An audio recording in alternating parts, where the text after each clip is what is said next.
My brothers and sisters in Christ, after many, many, many weeks since the Easter season of traveling through the early parts of the Old Testament, we journeyed through the books of Genesis and Exodus, and then bounced around through parts of the books of Numbers and Deuteronomy. And then we moved briefly through the book of Joshua and Judges in the last week, and then took a brief trip last week through the book of Ruth. Now we jump to 1 Thessalonians, so back into New Testament Pauline writings, which is a good change of pace for us right now. Meanwhile, in the Gospel, on Saturday, I commented on the interesting distinction that Jesus made speaking to his disciples and talking about the scribes and Pharisees, where he said to and Jesus has obviously been very openly condemning of the scribes and Pharisees. And so he says to do whatever they tell you to do, but don't follow their example.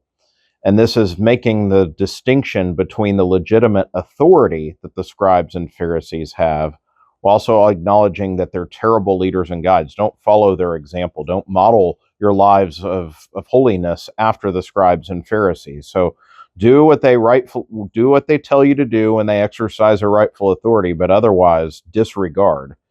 Well, now we follow that up today when Jesus starts letting the scribes and Pharisees have it.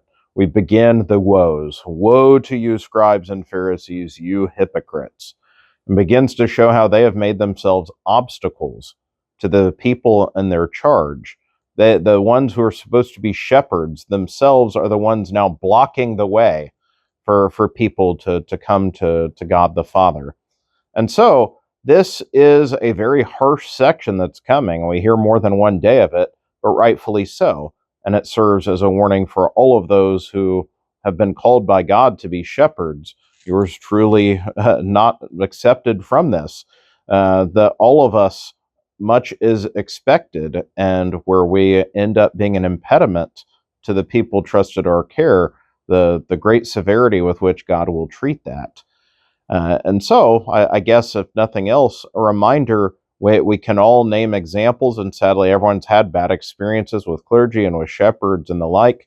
We're obviously highly imperfect, but also please pray for your shepherd. Pray for me as your pastor, pray for our bishop, pray for the Holy Father, and pray for the human beings charged with this, that we may be obedient to God's call, and that as shepherds, we might help people come to heaven and never stand in the way as an obstacle, so that we may not have to one day, on our own day of judgment, hear these harsh words to the scribes and Pharisees.